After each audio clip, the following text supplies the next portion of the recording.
നമുക്ക് ഇത്തരം കാര്യങ്ങളിൽ സാധ്യമായ എല്ലാ ചർച്ചകളും ആകാം. കാരണം എന്താണെന്ന് ചോദിച്ചാൽ നമുക്ക് നമ്മുടെ ഈ ആവശ്യകത അത് എത്രയും പെട്ടെന്ന് സഫലീകരിക്കുകയാണ് നമുക്ക് ആവശ്യം. വിജയ പരാജയമല്ല ലക്ഷ്യം. രണ്ടു കൂട്ടരുടെയും വിജയവും നിലനിൽപ്പുമാണ് ആവശ്യം. അതുകൊണ്ട് ഈ പറഞ്ഞ രണ്ട് ആംഗിളിലുള്ള ചർച്ചകൾ ആർക്കൊക്കെ മുൻകൈ എടുക്കാൻ കഴിയുമോ അത്തരത്തിലൊക്കെ നമുക്ക് ആരംഭിക്കാം. സമവായത്തിലുള്ള പ്രശ്നം പരിഹരിക്കത്തക്ക വിധത്തിൽ അത് രൂപപ്പെടുത്തി കൊണ്ടുവരാം. അതിന് ഗവൺമെന്റ് ഒരിക്കലും എതിരായ ദിശയിൽ നിന്നിട്ടില്ല. കോടതിയിലും വെളിയിലും അവർ ഇത് തന്നെയാണ് ഉന്നയിച്ചിട്ടുള്ളത്. അതായത് ഇപ്പോൾ കേരളത്തിനും തമിഴ്നാടിനും കേന്ദ്രത്തിനും ഒക്കെ ബാധകമായ ഈ വിഷയത്തെക്കുറിച്ച് പഠിക്കാൻ കഴിയുന്ന ഒരു സ്വതന്ത്ര അന്താരാഷ്ട്ര ഏജൻസിയെ കൊണ്ട് നമുക്കൊരു പഠനം നടത്തുക സാധ്യമാണോ ഈ ഘട്ടത്തിൽ? നമുക്കത് ഗവൺമെന്റ് തന്നെ ഒരു ഘട്ടത്തിൽ സുപ്രീം കോടതി ആവശ്യപ്പെട്ടു. നമുക്ക് ഡാം ഡീകമ്മീഷൻ എക്സ്പീരിയൻസ് നമ്മളെ സംബന്ധിച്ചിടത്തോളം ഇല്ല. അതുകൊണ്ട് തന്നെ നമുക്ക് ഇത്തരം കാര്യങ്ങളിൽ ഒരു ഇന്റർനാഷണൽ എക്സ്പെർട്ടിനെ കൊണ്ട് അന്വേഷിക്കണം എന്ന ആവശ്യം സുപ്രീം കോടതിയിൽ നമ്മൾ ഉന്നയിച്ചിട്ടുണ്ട്. അത് തീർച്ചയായിട്ടും വീണ്ടും നമ്മൾ ഉന്നയിക്കും. ഈ സമീപ ദിവസങ്ങളിൽ നമ്മൾ വീണ്ടും ഒരു വാദം നമ്മൾ ഗവൺമെന്റ് ഓഫ് ഇന്ത്യയോടും ആവശ്യപ്പെടുക.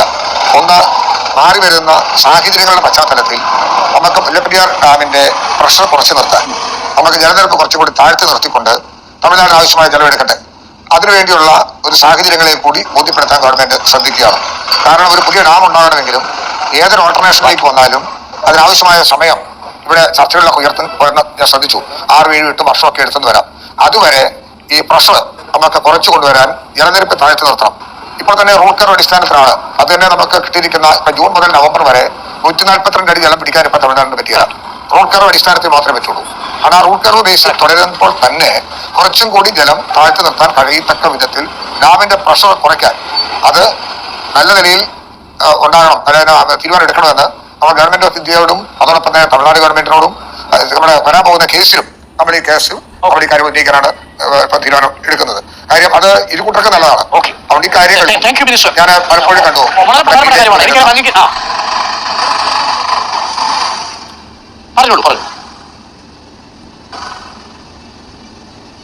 ഹലോ, പറയാമോ?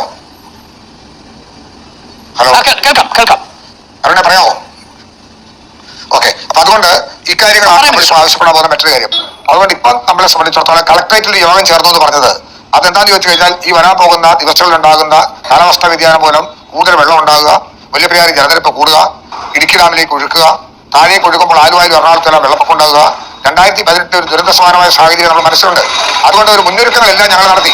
ഒരു ജലനിരപ്പ് ആവശ്യപ്പെട്ടല്ലോ, അവിടെ പോകുന്ന വഴിക്ക് ആൾക്കാർ കയറുന്ന കിടമണം എത്രയോ ലക്ഷ്യബോധത്തോടെയാണ് പറഞ്ഞത്. ഞാൻ ഇതൊന്നും തെറ്റായി കാണുന്നില്ല. അതുകൊണ്ടാണ് ക്ലസ്റ്ററുകൾ തിരിച്ച് ഇപ്പോൾ തന്നെ സി നിരപ്പിൽ നിന്ന് 171.4 അടിയാണ് ഉയരം. 174.5 വരുമ്പോഴാണ് വാർണിംഗ് ലെവല്, 175.5 വരുമ്പോഴാണ് ഡേഞ്ചറസ് ലെവല്. അപ്പൊ നമുക്കിപ്പോ അതിലൊന്നും ആശങ്കയില്ല. ഇപ്പം ജലനിരപ്പിനെ സംബന്ധിച്ചിടത്തോളം മുല്ലപ്പെരിയാറിൽ നിന്ന് 129.5 അടി ഉയരമേ ഉള്ളൂ. ഒന്നും പറയാൻ പറ്റത്തില്ല. അല്ലല്ല, ഒരു കാര്യം ഇതൊന്നും പറയാൻ പറ്റത്തില്ല. കാര്യം ശക്തമായ മഴ ഉണ്ടായാൽ ഈ ജലനിരപ്പിലൊക്കെ മാറ്റം വരാൻ അധിക ദിവസങ്ങൾ വേണ്ടിവരില്ല. അതുകൊണ്ട് നമ്മൾ എപ്പോഴും ജാഗ്രത പുലർത്തിക്കൊണ്ടിരിക്കാനാണ് ഞങ്ങൾ പഞ്ചായത്ത് പ്രസിഡന്റുമാരെയും ജനപ്രതിനിധികളും ഡിപ്പാർട്ട്മെന്റ് ഉദ്യോഗസ്ഥന്മാരും എല്ലാം കൂടിയിരുന്നത്. ഓരോ ജലനിരപ്പ് അടിസ്ഥാനത്തിലും വരുന്ന ആൾക്കാർ, വീടുകൾ, എണ്ണം അതെല്ലാം സുരക്ഷിതമാക്കാനുള്ള നടപടികൾ സ്വീകരിച്ചത്. അതോടൊപ്പം തന്നെയാണ് പുതിയ ഡാമിന്റെയും ചർച്ചകളും കോടതിയിലും വെളിയിലും നടത്തിക്കൊണ്ട് പോകുന്നത്. അപ്പൊ ഇതിനെ സംബന്ധിച്ചിടത്തോളം ഇവിടെ റിപ്പോർട്ടർ TV റിപ്പോർട്ട് ചെയ്യപ്പെട്ട പല കാര്യങ്ങളും ഞാൻ ശ്രദ്ധിച്ചു. ഇത്തരം കാര്യങ്ങൾ നിങ്ങൾ കാണിക്കുന്ന വലിയൊരു ജാഗ്രതയുണ്ട്. അത് കേരള പൊതുസമൂഹത്തോട് ചേർന്ന് നിന്ന് ജനങ്ങളെ ബോധ്യപ്പെടുത്താനുള്ള ശ്രമമാണ്. ഇത് വളരെ അപ്രീഷിയേറ്റബിൾ ആണ്. ഇതാണ് നമ്മുടെ സമൂഹം അറിയേണ്ടതെന്നാണ് എന്റെ ഒരു അറിവ്. ഇവിടെ രാഷ്ട്രീയപരമായ പോരാട്ടമില്ല. കേരളത്തിൽ ആരും രണ്ട് അഭിപ്രായക്കാരില്ല. തമിഴ്നാട്ടിൽ രണ്ട് അഭിപ്രായം ഉണ്ടായിരുന്നതാണ് എന്റെ ആവശ്യം. അതുകൊണ്ട് അവിടെ നേട്ടം സംസാരിച്ചപ്പോൾ ഞാൻ ശ്രദ്ധിച്ചു. ലോഹിതത്തില് നല്ല മനോഭാവത്തില് പ്രശ്നം പരിഹരിക്കാൻ വേണ്ടിയുള്ള എല്ലാ ശ്രമം. മന്ത്രി റോഷൻ അഗസ്റ്റിന്റെ വാർത്താ സമ്മേളനം കേട്ടില്ലേ? വൈകിയ വേളയിലാണെങ്കിലും ഇങ്ങനൊരു പ്രതികരണം ഉണ്ടായതിൽ വളരെ നന്ദി. പക്ഷേ ജനങ്ങൾ ആവശ്യപ്പെട്ടുകൊണ്ടിരുന്ന കാര്യം എന്ന് പറഞ്ഞാൽ മുല്ലപ്പെരിയാറിലെ ജലനിരപ്പ് മാക്സിമം കുറയ്ക്കുക, ടണൽ വഴി വെള്ളം തമിഴ്നാടിന് കൊടുക്കുക എന്നൊരാവശ്യം ഞങ്ങൾ ഉന്നയിക്കാൻ തുടങ്ങിയിട്ട് മാസങ്ങളായി. പക്ഷേ അദ്ദേഹത്തിന് ഇപ്പോഴെങ്കിലും ഒരു ബോധമുണ്ടായാലും ഒരുപാട് നന്ദി അറിയിപ്പിക്കുന്നു. പക്ഷേ സമയം ഇനിയും വൈകരുത്. സുപ്രീം കോടതി ഉന്നയിച്ചിട്ടുണ്ട്, സുപ്രീം കോടതിയോട് ഇനിയും ഒന്നുകൂടി ഉന്നയിക്കും എന്നൊക്കെ പറഞ്ഞ് സമയം ഇനിയും വൈകരുത്. കാരണം നിങ്ങൾ ഞങ്ങളുടെ ആവശ്യം ഞങ്ങൾ പറയുമ്പോൾ നിങ്ങൾ കരട് തയ്യാറാക്കാനുള്ള തത്രപ്പാടിലായിരുന്നു പുതിയ ഡാം നിർമ്മിക്കാൻ വേണ്ടി. ഇപ്പോൾ മുല്ലപ്പെരിയാറിൽ നിന്ന് 166 അടി താഴെയായിട്ട് പുതിയൊരു ഡാം നിർമ്മിക്കാനുള്ള കരട് തയ്യാറാക്കുന്നു. ഈ മാസം അവസാനം ആ കരട് കേരള സർക്കാരിനെ സമർപ്പിക്കും. ഈ ഒരു കരടിൻ്റെ പിന്നാലെയായിരുന്നു നിങ്ങൾ. വൈകിയ വേളയിലാണെങ്കിലും ഇങ്ങനെ ഒരു പ്രതികരണം ഉണ്ടായതിൽ നന്ദി. പക്ഷേ ഇനിയും വൈകിക്കാൻ പാടില്ല. സെപ്റ്റംബറിന് മുമ്പായിട്ട് ഇതിലൊരു തീരുമാനം ഉണ്ടാകണം. അതിനുവേണ്ടി സുപ്രീം കോടതിയുടെ ആവശ്യം ഉന്നയിച്ച് സമയം ഇനിയും പാഴാക്കരുത്. കാരണം ഈ ഒരു മാസമായിട്ട് ഞങ്ങൾ ഡെയിലി ഇതിനെക്കുറിച്ച് ഞങ്ങൾ ചർച്ച ചെയ്യുന്നുണ്ട്, സംസാരിക്കുന്നുണ്ട്. പക്ഷേ ഇത്രയും ദിവസമായി നിങ്ങൾ പ്രതികരിച്ചില്ല. നിങ്ങൾ പുതിയ ഡാമിൻ്റെ പിന്നാലെയായിരുന്നു.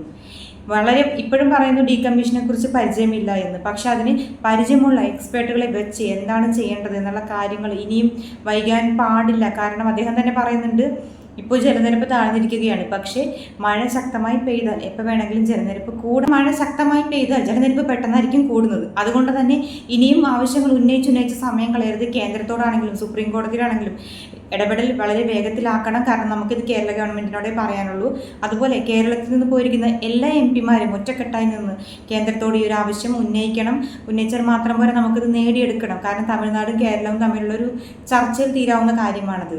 അതുകൊണ്ട് തന്നെ എല്ലാവരും കേരളത്തിൽ നിന്ന് പോയ MP-മാരും പ്രതിപക്ഷവും ഭരണപക്ഷവും കേന്ദ്രവും എല്ലാവരും ഒരുമിച്ച് നിന്ന് ഞങ്ങൾ ഇനിയും ബുദ്ധിമുട്ടിക്കാതെ വിഷമിപ്പിക്കാതെ ലക്ഷക്കണക്കിന് ആളുകളുടെ ജീവനുകൾക്ക് വില കൽപ്പിച്ചുകൊണ്ട് സമയം പാഴാക്കരുത്. കാരണം ഇപ്പം ഈ മന്ത്രി റോഷൻ അഗസ്റ്റിൻ പറയുന്നൊരു കാര്യം എനിക്ക് വിഷമമുണ്ട് പറയാൻ. കാരണം എന്താണെന്ന് വെച്ച് കഴിഞ്ഞാൽ നമ്മൾ ഈ ഒരു മാസമായിട്ട് പറഞ്ഞുകൊണ്ടിരിക്കുന്ന കാര്യമാണ് ടണൽ വഴി മാക്സിമം വെള്ളം തമിഴ്നാട് കൊടുക്കുക. കാരണം പുതിയൊരു ഡാം നിർമ്മിക്കാൻ 5-8 വർഷത്തോളം എടുക്കും എന്നുള്ളൊരു വീഡിയോ ഞാൻ കഴിഞ്ഞ ഓഗസ്റ്റ് 3 തൊട്ട് ചെയ്യുന്നുണ്ട്.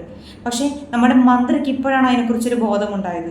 വിഷമം തോന്നുന്നു. നിങ്ങളുടെ പല കാര്യങ്ങളും തീരുമാനമെടുക്കാൻ വൈകുന്നത് കൊണ്ട് അത് അനുഭവിക്കാൻ പോകുന്നത് പാവങ്ങളായ ജനങ്ങളാണ്. ദൈവത്തെ ഓർത്ത് നിങ്ങളെയൊക്കെ ഞങ്ങൾ ഭരിക്കാൻ കയറ്റിയതിൻ്റെ ഒരു കുറച്ചെങ്കിലും ആത്മാർത്ഥത ജനങ്ങളോട് കാണിക്കും. ഇനിയും സുപ്രീം കോടതി ഉന്നയിച്ചു അത് പറഞ്ഞു ഇത് പറഞ്ഞെന്ന് പറഞ്ഞ് സമയം കളയരുത്. നിങ്ങൾ കരടിന് വേണ്ടി ഒരു മാസം കളഞ്ഞു. പുതിയൊരു ഡാം നിർമ്മിക്കാനുള്ള കരട് 1400 കോടിയുടെ പുതിയ പ്രോജക്റ്റ് എന്ന് പറഞ്ഞ് ഇത്രയും മാസം, അതായത് ഈ ഒരു മാസം നിങ്ങൾ വെറുതെ കളഞ്ഞു. ഞങ്ങൾക്ക് ആവശ്യം ഉന്നയിക്കുന്നുണ്ട്. മഴ കനത്തപ്പോൾ തുടങ്ങി വയനാട്ടിൽ ദുരന്തം സംഭവിച്ച അന്ന് മുതൽ ഞങ്ങളെല്ലാവരും ആവശ്യപ്പെടുന്നുണ്ട് ജലനിരപ്പ് കുറയ്ക്കാനുള്ളൊരു നടപടി അടിയന്തരമായി ചെയ്യേണ്ടത് ആ ഒരൊറ്റ കാര്യമാണ്. അതിനുശേഷം ടണൽ വഴി മാക്സിമം വെള്ളം തമിഴ്നാടിന് കൊടുക്കുക, തമിഴ്നാടിന് വെള്ളം, കേരളത്തിന് സുരക്ഷ. ഈ ഒരു കാര്യവുമായി ജനങ്ങൾ സമരം ചെയ്യുന്നു, തെരുവിലിറങ്ങുന്നു, സോഷ്യൽ മീഡിയാസിലൂടെ എല്ലാം പ്രതികരിക്കുന്നു. പക്ഷെ മന്ത്രി ഇന്നാണ് ഉണർന്ന് പറയുന്നത്. എന്തെങ്കിലും ആവട്ടെ, ഇന്നെങ്കിലും ഉണർന്നു. ഇനിയും വൈകിച്ച് സുപ്രീം കോടതിയിൽ ഉന്നയിച്ച് സമയം കളയാൻ പാടില്ല. സെപ്റ്റംബറിന് മുമ്പ് ഈ ജലനിരപ്പ് മാക്സിമം എന്ന് പറഞ്ഞാൽ 100 അടി താഴെ മാക്സിമം കുറച്ചേ പറ്റൂ. കുറയ്ക്കണം. ഞങ്ങളുടെ ഒരു അപേക്ഷയാണ്. ഞങ്ങളുടെ ജീവന് വേണ്ടിയുള്ള നിലവിളിയായിട്ടെങ്കിലും നിങ്ങളിത് കരുതണം. ഒരു ഡീകമ്മീഷനെ കുറിച്ച് എക്സ്പേർട്ട് ഇല്ല എന്നുണ്ടെങ്കിൽ എക്സ്പേർട്ടായ ഒരുപാട് ആൾക്കാരുണ്ട്. അവരെല്ലാം വിളിച്ചു വരുത്തി ഇനിയും സമയം വൈകരുത്. ഒരു ചാനൽ ചർച്ചയിൽ വന്നിരുന്നിട്ട് ആവശ്യങ്ങൾ പറഞ്ഞിട്ടുണ്ട് എന്ന് പറഞ്ഞ് ഇനി സമയം കളയാൻ പാടില്ല. ഇത് കേന്ദ്രം, കേരളം, തമിഴ്നാട് എല്ലാവരും കൂടി ചേർന്നിരുന്നാൽ തീരാവുന്ന ഒരു പ്രശ്നമാണ്. അത് ലക്ഷക്കണക്കിന് ആളുകളുടെ ജീവനുകളുണ്ട്. തമിഴ്നാടിന് വെള്ളം കിട്ടിയാൽ പോരെ, നമ്മൾ കൊടുക്കുന്നുണ്ട്. ടണൽ വഴി മാക്സിമം വെള്ളം കൊടുക്കുക. പറഞ്ഞതുപോലെ തന്നെ വെള്ളത്തിൻ്റെ ജലനിരപ്പ് മാക്സിമം കുറക്കുക. കാരണം മേഘവിസ്ഫോടനം, മഴ പെയ്യുന്നുണ്ട്. അപ്പോൾ അതെല്ലാം വളരെ ബുദ്ധിമുട്ടാണ്. ജലനിരപ്പ് ഉയരാൻ അധികം സമയമൊന്നും വേണ്ട. അതുകൊണ്ട് തന്നെ സെപ്റ്റംബർ ആവാൻ നിൽക്കരുത്. ഇപ്പോൾ ഒരു ചാനൽ ചർച്ചയിൽ അദ്ദേഹം പറഞ്ഞത് ആത്മാർത്ഥമായിട്ടാണെങ്കിൽ ഇനി വൈകാൻ പാടില്ല. എത്രയും പെട്ടെന്ന് തന്നെ സുപ്രീം കോടതിയുടെ റിപ്പോർട്ടിന് വേണ്ടി ഒന്നും ഇനി കാത്തു നിൽക്കരുത്. കാരണം നിങ്ങൾ ഈ ഒരു മാസം മുഴുവൻ കരടുണ്ടാക്കാൻ വേണ്ടി സമയം വെറുതെ കളഞ്ഞു. അതുപോലെ ഇനിയും സമയം കളയരുത്. ദൈവത്തെ ഓർത്ത്, കേരള ജനതയെ ഓർത്ത്, കേരളത്തെ ഓർത്ത്, നമ്മുടെ കുഞ്ഞുങ്ങളുടെ ഭാവിയെ ഓർത്ത് ഈ മാസം തന്നെ ഇതിനൊരു തീരുമാനമുണ്ടാക്കുക. ജലനിരപ്പ് മാക്സിമം കുറക്കുക. ടണൽ വഴി ചെയ്യാനുള്ള കാര്യങ്ങൾ നോക്കുക. പുതിയ ഡാമിനെ കുറിച്ചുള്ള ചർച്ചകൾ പോലും ഇനി വേണ്ട. അതിനുള്ള സമയമില്ല. 5-10 വർഷം ഡാം പൊട്ടാതെ അങ്ങനെ തന്നെ നിൽക്കാമെന്ന് ആർക്കെങ്കിലും ഉറപ്പ് പറയാൻ പറ്റുമോ? ഒരാൾക്കും പറയാൻ പറ്റില്ല. അതുകൊണ്ട് തന്നെ എത്രയും പെട്ടെന്ന് ഇതിനൊരു തീരുമാനം ഉണ്ടാവണമെന്ന് മനസ്സുകൊണ്ട് ഒരുപാട് പ്രാർത്ഥിക്കുന്നു. എന്നും പ്രാർത്ഥിക്കുന്നുണ്ട്. കാരണം ഞങ്ങൾക്ക് അതേ കഴിയൂ. അല്ലെങ്കിൽ ഇതുപോലെ ഒന്ന് പ്രതികരിക്കാൻ മാത്രമേ ഞങ്ങൾക്ക് കഴിയൂ. പക്ഷേ തീരുമാനങ്ങൾ എടുക്കേണ്ടതും നടപടികൾ ചെയ്യേണ്ടതും നിങ്ങളാണ്. അതുകൊണ്ട് തന്നെ ഞങ്ങൾക്ക് വേണ്ടി അത് മാക്സിമം ചെയ്തു തരണമെന്ന് അഭ്യർത്ഥിക്കുന്നു.